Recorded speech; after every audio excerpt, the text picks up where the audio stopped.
What are you talking about, Black Setsu? I was the one who created you in the first place. My will is Kaguya's. Preserved those people alive. They're turned into White Setsu. That can't be Black Setsu. It's one that brings eternal peace to the shinobi world.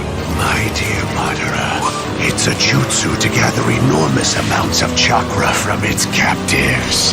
Just as you used Obito as a pawn, you too were merely a pawn. Why did this happen? Hashirama, did I go wrong?